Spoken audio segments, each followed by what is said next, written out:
नमस्कार, मी विकास लवांडे. सत्याग्रही या यूट्यूब चॅनलमध्ये आपल्या सर्वांचं मी मनपूर्वक स्वागत करतो.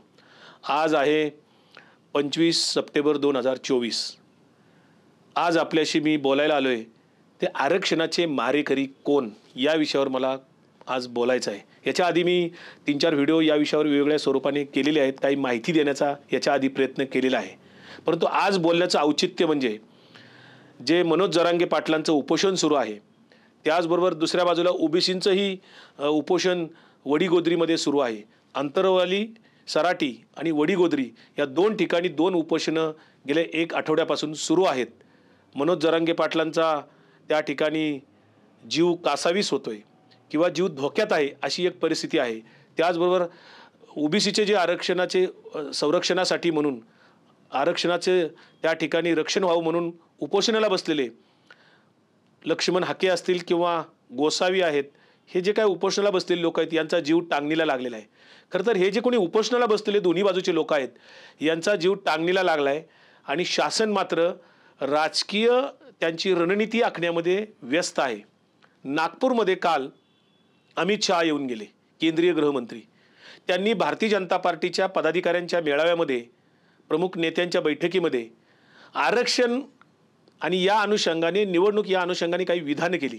आज ती प्रसारमाध्यमामध्ये अनेक ठिकाणी आलेली आहेत. काय म्हणतायत त्या ठिकाणी अमित शहा म्हणतायत की शरद पवार जर सत्तेवर आले तर मराठा आरक्षण जाईल आणि महायुती जर सरकार सत्तेवर आलं तर आरक्षण मिळेल. अशा पद्धतीचं वेग दिशाभूल करणारं खोटं विधान त्यांनी आज केलेलं आहे. याची अनेक उदाहरणं आपल्याला सांगता येतील. त्याच पद्धतीचं देवेंद्र फडणवीस सुद्धा बोललेले आहेत की शरद पवार 4 वेळा मुख्यमंत्री होते, त्यांनी का आरक्षण दिलं नाही. खरं तर ही सर्वसामान्य लोकांची दिशाभूल करणारी भाषणं आहेत, विधानं आहेत. आरक्षण, सामाजिक न्याय या अनुषंगाने थोडासा इतिहास आपल्याला पाठीमागेही जावं लागतं. खरं तर मराठा आरक्षणाची जोरदारपणे मोठ्या प्रमाणावर मागणी सुरू झाली ती 2009 नंतर सुरू झाली. 2009ला राज्यातल्या जवळपास 18 मराठा संघटना एकत्र आल्या आणि मराठा आरक्षण कृती समिती, संघर्ष समिती त्यांनी स्थापन करून या 18 संघटनांनी पहिल्यांदा मोठ्या प्रमाणावर राज्याच्या पातळीवर ती मागणी खऱ्या अर्थाने सुरू झाली. त्याच्या आधी ज्या मागण्या होत्या त्या अगदी निवेदन दिलं, कुठेतरी 4 लोक भेटले अशा स्वरूपाने होती. परंतु मराठा आरक्षणाची खऱ्या अर्थाने मागणी आली ती 2009 नंतर. शरद पवार 2000 सालाच्या नंतर कधीही मुख्यमंत्री नव्हते. शेवटचे ते मुख्यमंत्री झाले ते 1994-95 मध्ये. 95ला तर युतीचं सरकार आलं. 94ला शेवटचं काळ शरद पवारांचा मुख्यमंत्री पदाचा होता. परंतु जे आज अमित शहा विधान करतायत, देवेंद्र फडणवीस विधान करतायत, हे खरे आरक्षणाचे मारेकरी आहेत. याचं कारण असं, तुम्हाला आठवत असेल मंडल आयोग जेव्हा व्ही.पी. सिंग पंतप्रधान असताना त्यांनी लागू करण्याची घोषणा केली, त्यावेळेस भारतीय जनता पार्टीच्या पाठिंब्यावर त्यांचं सरकार बनलं होतं. आणि ते केंद्रातलं व्ही.पी. सिंगांचं सरकार जेव्हा व्ही.पी. सिंगांनी मंडल आयोगाची अंमलबजावणी करण्याची भाषा केली, संसदेत घोषणा केली, त्याच्यानंतर 2-3 दिवशीच सरकारचा भारतीय जनता पार्टीने पाठिंबा काढून घेतला. लालकृष्ण अडवाणी हे त्यावेळी भारतीय जनता पार्टीचे नेते, त्यांनी मंडल विरुद्ध कमंडल अशी यात्रा काढली आणि मग ह्या मंडल आयोगाच्या अनुषंगाने सुप्रीम कोर्टात केस गेली. इंदिरा साहनीचा 9 जजेसनी बेंचने दिलेला निकाल, मग मागासवर्ग आयोगाची कोर्टाच्या निर्देशाप्रमाणे स्थापना झाली. मग ते राज्य मागासवर्ग आयोग, केंद्रीय मागासवर्ग आयोग स्थापन होऊन 94 साली मंडल आयोगाच्या निर्णयाची अंमलबजावणी या देशामध्ये प्रथम शरद पवारांनी 94 साली केलेली आहे. ज्याचा फायदा ओबीसी मधल्या 346 जातींना झालेला आहे आणि त्याच्यामध्ये कुणबी जात आहे. मंडल आयोगाच्या यादीमध्येच ज्या 272 जाती होत्या अगोदरच्या आणि मागासवर्ग आयोगाच्या शिफारशीनंतर त्याच्यात आणखी काही जाती त्याच्यात समाविष्ट झाल्या, त्याच्यामध्ये 346 जाती झाल्या. ह्या सगळ्या याच्यामध्ये मूळच्या मंडल आयोगाच्या यादीतच कुणबी आरक्षण त्याच्यामध्ये समाविष्ट आहे. जर 94च्या त्या शासन निर्णयानुसार मंडल आयोगाच्या निर्णयाप्रमाणे 346 जातींना आरक्षण महाराष्ट्रात लागू करण्याचा निर्णय शरद पवारांनी घेतला असेल तर त्याच्यामध्ये या सगळ्या जातींना प्रवर्गातल्या ओबीसी प्रवर्गातल्या लोकांना न्याय मिळालेला आहे. यांना शिक्षणामध्ये, सरकारी नोकरीमध्ये आरक्षण मिळालं, राजकीय आरक्षण मिळालं. आता आरक्षणाचे मारेकरी कोण? तर ज्या मंडल आयोगाला विरोध करणारी भारतीय जनता पार्टी होती, हे आरक्षणाचे मारेकरी ठरत नाहीत का? शिवाय मागच्या 4 वर्षापासून 5 वर्षापासून आपल्या महाराष्ट्रातलं स्थानिक स्वराज्य संस्थांच्या निवडणुका झालेल्या नाहीत. का झाले नाहीत? तो ओबीसीच्या आरक्षणाचा निर्णय सुप्रीम कोर्टात प्रलंबित आहे. गवळी नावाचा एक कार्यकर्ता जो भारतीय जनता पार्टीचा फडणवीसांच्या जवळचा कार्यकर्ता आहे, त्याने याच्या संदर्भातली याचिका केली आणि आज त्याचा निर्णय होऊ शकत नाही. राज्य सरकारला त्याची गरज वाटत नाही, केंद्र सरकारला त्याची गरज वाटत नाही आणि गेल्या 4 ते 5 वर्षापासून महानगरपालिका असतील, जिल्हा परिषद असेल, पंचायत समिती असेल, नगरपालिका असेल, या ठिकाणी प्रशासक राज आहे. का तर ओबीसीच्या आरक्षणाचा निर्णय अद्याप झाले नाही. ओबीसीचं राजकीय आरक्षणच काढून घेतलंय. जर ओबीसीचं राजकीय आरक्षण कोर्टाच्या माध्यमातनं गवळी या नावाच्या माणसाने लावून त्या ठिकाणी निर्णय पेंडिंग ठेवलाय आणि सरकार त्याच्यामध्ये भूमिका बजावत नाही, तर आरक्षणाचे मारेकरी कोण ठरतं हे सांगायला ज्योतिषाची गरज नाही. समाजातले जाणकार लोक, त्याच्यामध्ये अभ्यासू लोक निश्चितपणे हा निष्कर्ष काढतील. दुसरं, या राज्यातला जातीवाद वाढवला कोणी आणि कधी वाढवला?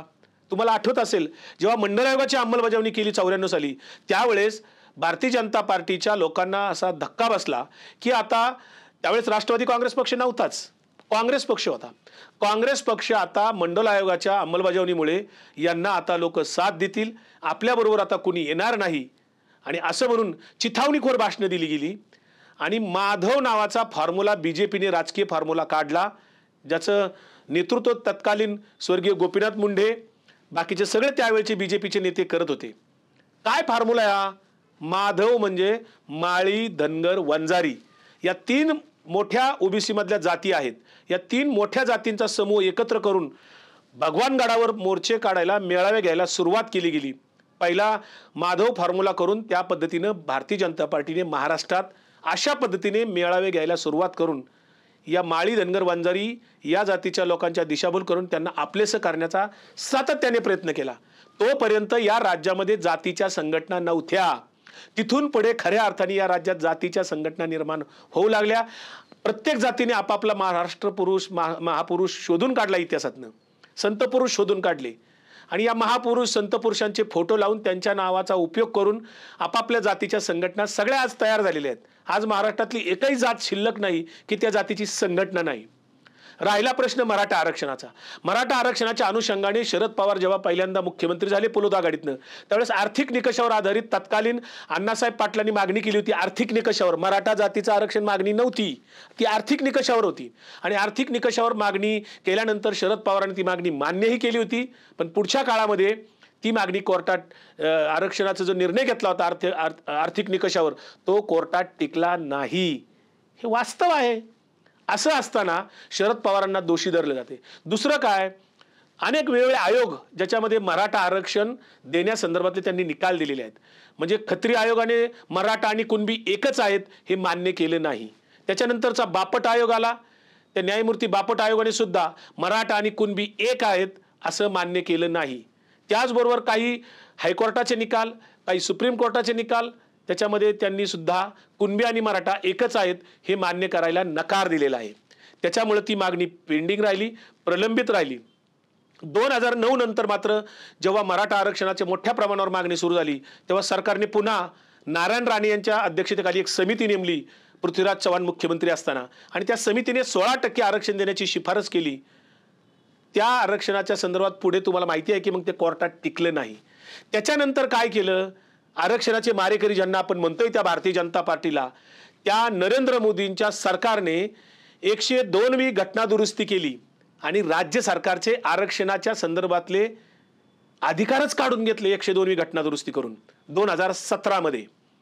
बघा, देवेंद्र फडणवीस मुख्यमंत्री असताना त्यांनी मग गायकवाड समिती नेमून आरक्षण देण्याचा निर्णय घेतला. पण देवेंद्र फडणवीसांना चांगलं माहिती होतं की 102व्या घटना दुरुस्ती नरेंद्र मोदींनी केल्यामुळे राज्य सरकारचे अधिकार काढून घेतलेले आहेत. राज्य सरकारचे काढून घेतलेले अधिकार असताना देवेंद्र फडणवीसांनी निवडणूक 2019ची तोंडावर असताना घाईघाईत निर्णय घेतला आणि सांगितलं मराठा आरक्षण आम्ही दिलंय. तेही सुप्रीम कोर्टात पुढे टिकलं नाही. याचं कारण 102वी घटना दुरुस्ती होती ज्याच्यामुळे राज्य सरकारचे अधिकारच काढून घेतलेले होते. त्याच्यानंतर पुन्हा उद्धव ठाकरे मुख्यमंत्री झाल्यानंतर तो निकाल आला आणि मग केंद्र सरकारने पुन्हा एकदा 105वी घटना दुरुस्ती केली आणि पुनश्च राज्य सरकारला अधिकार बहाल केले. तोपर्यंत उद्धव ठाकरेंचं सरकार गेलेलं होतं. एकनाथ शिंदे आल्याच्या नंतर यांनी काय केलं, देवेंद्र फडणवीस, एकनाथ शिंदे यांचं मंत्रिमंडळ, त्याच्यानंतर 1 वर्षानंतर अजित पवार त्यांना चिकटले. हे 2 पक्ष फोडून देवेंद्र फडणवीसांनी म्हणजे शिवसेना उद्धव ठाकरेंची फोडली, शरद पवारांची राष्ट्रवादी फोडली आणि महायुतीचं सरकार इथे स्थापन केलं. स्वतःचं डिमोशन करून घेतलं, मुख्यमंत्री पदावरून उपमुख्यमंत्री पदावर आले. त्या देवेंद्र फडणवीसांनी इथं कूटनीती केली. एकनाथ शिंदेना सांगितलं मराठा आरक्षणाच्या लोकांना तुम्ही हँडल करा. छगन भुजबळ आणि स्वतः त्यांनी तिकडे ओबीसीच्या लोकांना भडकावलं, चिथावण्या दिल्या की तुमचं आरक्षण धोक्यात आहे. सरकार पुरस्कृत दोन्ही आंदोलन गेली 3 वर्ष या महाराष्ट्रात 2 वर्ष सुरू आहेत. मागच्या 2 वर्षामध्ये ओबीसी विरुद्ध मराठा, मराठा विरुद्ध ओबीसी हा वाद निर्माण सरकारने लावलेला आहे. आणि याच सरकारला आता पुन्हा निवडणुका जिंकायच्या असल्यामुळे अमित शहा आज असं म्हणालेत, आरक्षणाची काय काळजी करू नका तुम्ही.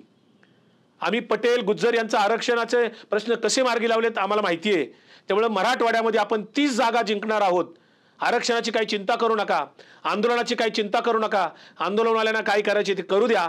अशा पद्धतीचं एका मगरुरीच्या भाषेमध्ये अतिशय मस्तवाल पद्धतीने अमित शहांनी विधान केलेलं आहे. खरं तर केंद्रीय गृहमंत्र्याची जबाबदारी आहे राज्याच्या कायदा सुव्यवस्था राखण्याच्या संदर्भातली भूमिका त्यांनी घेतली पाहिजे. जातीय तणाव कसा निर्माण होणार नाही याची काळजी घेतली पाहिजे. मुख्यमंत्र्यांनी त्या संदर्भामध्ये मनोज जरांगे पाटलांना गेल्या वर्षभरामध्ये जी आश्वासनं दिली, 6 वेळा उपोषण झालं मनोज जरांगे पाटलांचं. ज्या वेळेस उपोषण सुटलं त्यावेळेस एकनाथ शिंदेने त्यांना नेमकं काय आश्वासन दिलं होतं याचं स्पष्टीकरण एकनाथ शिंदे यांनी दिलं पाहिजे. परंतु एकनाथ शिंदे या संदर्भात का बोलत नाहीत? मराठा आरक्षणावर एकदा पत्रकार परिषद झालेली तुम्हाला आठवत असेल, उपोषण मागे घ्यायचं होतं मनोज जरांगे पाटलांचं. पत्रकार बसलेले होते, टेबलवर सगळे माईक होते, एकामागे एक हे 3 जण आले. एकनाथ शिंदे पुढे आले, त्यांच्या मागे अजित पवार आणि फडणवीस होते. एकनाथ शिंदे तिथं जिना चढताना त्या स्टेजवर पत्रकार परिषदेला येताना असं म्हणाले की आपलं काय बोलून मोकळं व्हायचं. अजित पवार तितक्यात तात्काळ म्हणाले यस ओके. आणि देवेंद्र फडणवीस मात्र चाणाक्ष होते, ते म्हणाले माईक चालू आहे. हे यूट्यूबवर आहे, आपल्याला बघायला मिळेल, मी माझ्या मनचं सांगत नाहीये. असं बोलून मोकळं होणारे म्हणणारे मुख्यमंत्री या राज्याचे या एकनाथ शिंदेंनी, देवेंद्र फडणवीसांनी, अजित पवारांनी मराठा आरक्षणाच्या संदर्भात काय भूमिका आहे तुमची ही विरोधी पक्षांना एकदा द्या. तुम्ही या संदर्भात पत्रकार परिषद घ्या, सर्वपक्षीय बैठक घेण्यासाठी तुमचा प्रस्ताव एकदा आंदोलकांना द्या. पण तुम्ही देत नाही. तुम्ही विरोधकांना, महाविकास आघाडीच्या नेत्यांना टार्गेट करताय, शरद पवारांना टार्गेट करताय. विरोधी पक्षाच्या हातात काय आहे? एकदा अधिवेशनामध्ये सर्वसंमतीने ठराव घेतलेला आहे, विरोधी पक्षाने तुम्हाला संमती दिलेली आहे. विधिमंडळाच्या दोन्ही सभागृहामध्ये एकमुखी ठराव करून तुम्हाला दिलेले आहेत. देवेंद्र फडणवीस मुख्यमंत्री असताना पुन्हाही एकनाथ शिंदेंना ठराव करून दिलेले आहेत. मग विरोधी पक्षावर आरोप करायचा संबंध येतो कुठे?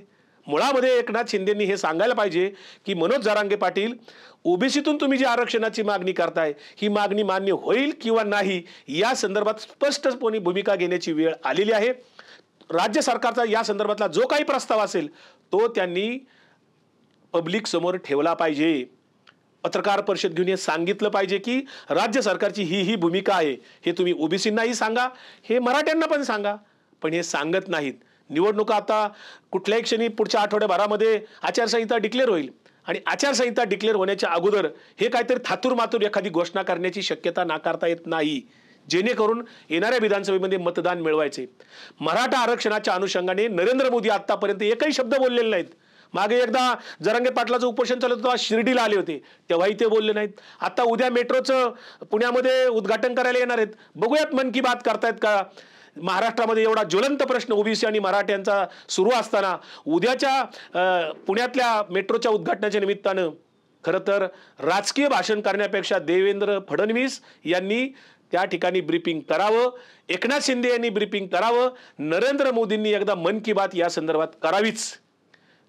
काय झालं जाट आरक्षणाचं, काय झालं पटेल आरक्षणाचं, काय झालं गुज्जर आरक्षणाचं, त्याच धर्तीवर मराठा आरक्षण या ठिकाणी निर्णय करण्याचं आज अमित शहा यांनी सुतोवाच केलेला असल्यामुळे फार काही मराठा आरक्षणाच्या अनुषंगाने आंदोलनातून पदरात पडेल असं मला वाटत नाही. आमची राष्ट्रवादी काँग्रेस पक्षाची, शरद पवारांची सातत्याने भूमिका आहे की या संदर्भात केंद्राने भूमिका घेण्याची गरज आहे. केंद्रामध्ये संसदेमध्ये कायदा दुरुस्त करून 50% वरचं आरक्षण हे द्यावं लागेल, दुसरा पर्याय याच्यामध्ये दिसत नाही असं शरद पवारांनी वारंवार सांगितलेलं आहे. मग शरद पवारांना दोषी मानण्याचं कारण काय?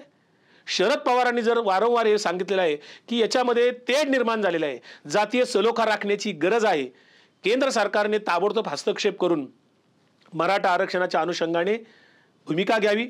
50% वरचं सुरक्षित कोर्टात टिकणारं आरक्षण त्या ठिकाणी दिलं पाहिजे. आता जर सरकारने कुठल्याही प्रकारची आरक्षणाची अधिसूचना काढली किंवा काही निर्णय घेतला तर तो भविष्यात कोर्टात टिकेल की नाही याची शंका आहे. कारण ओबीसी मध्ये आरक्षण देत असताना त्या जात समूहाचं म्हणजे जर कुणबीला आरक्षण आहेच आहे, लाखो लोकांनी आतापर्यंत कुणबीचं प्रमाणपत्र 94 सालापासून मिळवलेली आहेत. 2004 मध्ये त्याच्यामध्ये दुरुस्ती केली गेली. सुशील कुमार शिंदे मुख्यमंत्री असताना शरद पवारांच्या नेतृत्वाखालचं सरकार होतं, त्यांनी 2004 मध्ये मराठा कुणबी, कुणबी मराठा अशा पद्धतीने दुरुस्ती करून ज्यांनी ज्यांनी कुणबी प्रमाणपत्र मिळवण्यासाठी आपले पुरावे सादर केले त्या सगळ्या मराठ्यांना, मग ते पश्चिम महाराष्ट्रातले असतील, महाराष्ट्राच्या उर्वरित विदर्भ असतील, उत्तर महाराष्ट्र असेल, या सगळ्यांना लाखो लोकांना मिळालेली आहेत. मात्र आता मराठवाड्यातल्या लोकांना काही प्रमाणात मिळालेली असली तरी सगळ्यांना मिळालेली नाहीत. जरांगे पाटलांची ती मागणी आहे, जर मराठा म्हणून आरक्षण द्यायचं असेल तर मराठा या जातीला आपलं सामाजिक मागासलेपण, आपलं शैक्षणिक मागासलेपण, आर्थिक मागासलेपण हे सिद्ध करावं लागेल. अद्यापर्यंत या तिन्ही क्रायटेरियामध्ये मराठा हे अद्यापर्यंत सक्सेस झालेले नाहीत. ते सामाजिक मागासलेपण अद्यापर्यंत आपण सिद्ध करू शकलेलो नाही. ही एक बाजू आहे. आणि दुसरी बाजू काय तर मराठ्यांना कुणबी प्रमाणपत्र मिळवण्यासाठी पुरावे द्यावे लागतील. ज्याचे पुरावे त्याला ते आरक्षण कुणबीचं लागूच आहे अनेक वर्षानुवर्ष 94 सालापासून. त्यामुळे शरद पवारांना दोषी ठरवण्याचा भारतीय जनता पार्टीला काही एक अधिकार नाही, परंतु आपल्यावर आलेलं बालंट, आपल्यावर आलेली जबाबदारी कुणावर तरी ढकलून मोकळं व्हायचं, ही भूमिका भारतीय जनता पार्टीने सध्या घेतलेली दिसते. अमित शहा यांनी जे काही विधान मराठा आरक्षणाच्या आंदोलनाच्या निमित्ताने केलेलं आहे हे अतिशय निषेधार्ह आहे. ओबीसींना त्या ठिकाणी भीती दाखवून त्यांना चिथावणी देऊन त्यांनाही उपोषणाला बसवलेलं आहे. छगन भुजबळ घटनात्मक पदावर राहून त्या ठिकाणी त्यांना चितावणी देत आहेत, फडणवीस चितावणी देत आहेत. अजित पवार मात्र दोन्ही बाजूने गप्प आहेत. त्यांचं गुलाबी जॅकेट घालून मात्र ते त्या ठिकाणी गुलाबी गँग घेऊन फिरतायत. त्यांना या दोन्ही प्रश्नाचं काही देणं घेणं आहे की नाही असा प्रश्न त्या ठिकाणी निमित्ताने पडतोय. मी एवढंच आजच्या निमित्ताने सांगतो, मराठा आरक्षणाचे मारेकरी किंवा ओबीसी आरक्षणाचे मारेकरी किंवा SC STचे मारेकरी, आता SC ST मध्ये सुप्रीम कोर्टाने उपवर्गीकरणाचा जो निकाल दिलाय त्या संदर्भामध्ये अजून राज्य सरकारने काहीच भूमिका घेतलेली नाही. ती भूमिका त्यांनी स्पष्ट करायला पाहिजे. आरक्षणाचे मारेकरी आतापर्यंत भारतीय जनता पार्टी, RSS राहिलेली आहे. RSSच्या मूळ तत्वज्ञानात लिहिलेलं आहे, त्यांची स्पष्ट भूमिका 50 सालापासून आहे की आरक्षण इथं नकोय. मंदिरातल्या पुजाऱ्यांचं मात्र आरक्षण कायम फिक्स आहे, ते RSSला मान्य आहे. मात्र सामाजिक आरक्षण देण्याच्या संदर्भात राज्यघटनेने सामाजिक न्यायाची जी भूमिका घेतलेली आहे, समतेची जी भूमिका घेतलेली आहे, समता आणि सामाजिक न्यायाच्या दृष्टिकोनातून जे आरक्षण चातुर्वर्ण व्यवस्थेवर आधारलेली आपली इथली जात व्यवस्था आहे, या चातुर्वर्ण व्यवस्थेला किंवा जात व्यवस्थेला तडा जाईल या भीतीने RSS आणि BJPने कायम आरक्षणाला नकार दिलेला आहे. आरक्षणाच्या बाजूने त्यांनी आतापर्यंत कुठेही धोरणात्मक निर्णय कधी घेतलेला नाही. 10 वर्षात नरेंद्र मोदी पंतप्रधान असताना त्यांनी कुठलाही निर्णय आरक्षणाच्या बाजूने केलेला नाही. राज्यात सुद्धा देवेंद्र फडणवीस सातत्याने लोकांचा बुद्धिभेद करतात. खोटं बोल पण रेटून बोल अशा प्रकारची भूमिका त्यांची आहे. येणाऱ्या निवडणुकीमध्ये विधानसभेच्या लोकांनी या सगळ्यांना लक्षात ठेवावं. लबाड बोलणारे लोक, खोटं बोलणारे लोक आणि घटनाबाह्य महायुतीचं सरकार यांना लोकांनी ओळखावं. कारण इथे अनेक प्रश्न गंभीर स्वरूपाचे उभे आहेत. शिक्षणाचे प्रश्न, आरोग्याचे प्रश्न, महागाईचे प्रश्न, शेतकऱ्यांचे प्रश्न गंभीर स्वरूपाचे आहेत. ह्या सगळ्या मूळ प्रश्नांवर डायव्हर्ट करण्यासाठी इतर कुठले तरी विषय आणून हे सरकार दिशाभूल करतंय. पण सुज्ञ मतदारांनी याचा विचार करावा असं मी आवाहन करतो. सत्याग्रही या यूट्यूब चॅनल आपण अद्यापर्यंत जर सबस्क्राईब केलं नसेल तर कृपया सबस्क्राईब करावं. नवीन नवीन व्हिडिओ ऐकण्यासाठी, माझे वेळोवेळी ऐकण्यासाठी शेजारचं बेल आयकॉनचं बटन दाबावं. आपलं जे काही मत असेल मी मांडलेल्या मुद्द्यावर ते आपल्या व्हिडिओच्या खालच्या कॉमेंट बॉक्समध्ये आपण जरूर व्यक्त करावं. व्हिडिओ आवडल्यास लाईक करावा आणि सर्वांपर्यंत पोहोचवण्यासाठी मला सहकार्य करावं. धन्यवाद.